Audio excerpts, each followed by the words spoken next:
कदम अपना पढ़ाई चलाने के साथ साथ कई दर्जन रिक्शा का मालिक बन चुका था। कदम का इनकम कई हजार रुपया प्रतिदिन था। कदम अब उसके पिताजी से बात करके कहा, पापा, अब आपको रिक्शा चलने का जरूरत नहीं है। आपके पास जो रिक्शा है उसको भी भाड़ा पर चढ़ाकर आराम से हमारे सभी रिक्शा का हिसाब रखिए और आराम कीजिए। कुछ महीना के बाद कदम के घर कदम की बहन के लिए एक अच्छा सा रिश्ता आया और उसकी धूमधाम के साथ शादी कर दिया था। कदम अपना रिक्शा का व्यापार को बहुत आगे तक बड़ा करते चला गया। रिक्शा की गिनती कई दर्जन से कई शो में तब्दील हो गया था।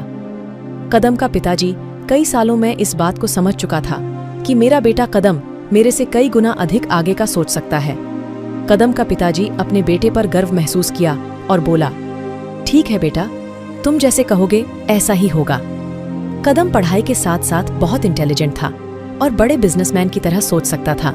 कुछ महीना के बाद कदम ग्रेजुएशन का पढ़ाई कंप्लीट कर लिया और अपना बिजनेस को और आगे तक ले जाने चाह रहा था। अपना बिजनेस में नई टेक्नोलॉजी को भी जोड़ने के बारे में सोच रहा था। एक दिन कदम अपना दोस्त कुदरत के पास गया। कुदरत अपना पिताजी का फैमिली बिजनेस ग्रुप इंडस्ट्रीज को संभाल रहा था। कदम अपना दोस्त कुदरत और उनके पिताजी का हालचाल पूछा। उसके बाद अपना रिक्शा के व्यापार के साथ साथ यंत्र चालित नई वाहन के बिजनेस में उतरने के बारे में बात करने लगा।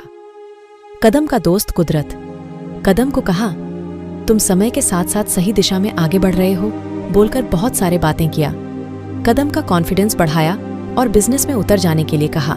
कदम अपना दोस्त कुदरत के घर से सीधा वापस आकर एक अच्छा सा अपने ट्रैवल कंपनी का नाम तय किया और अगला दिन ही पिताजी को लेकर लग्जरी बस खरीदने के लिए चला गया और एक साथ 2 लग्जरी बसें खरीद लिया था।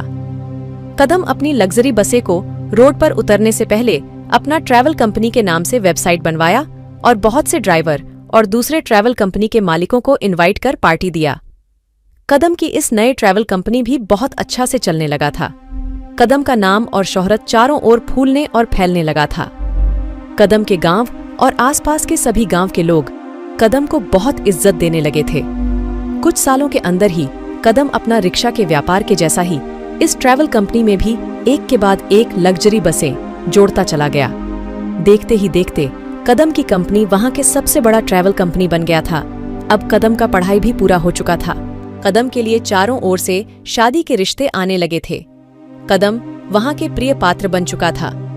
कदम के पिताजी के पास कदम के लिए बहुत सारे रिश्ते आने के बावजूद कदम का पिताजी कदम को शादी के लिए राजी नहीं कर पा रहे थे। कदम का पिताजी कदम से कहा, बेटा, क्या तुम किसी और लड़की से प्यार करते हो? वरना तुम शादी क्यों नहीं करना चाहते हो?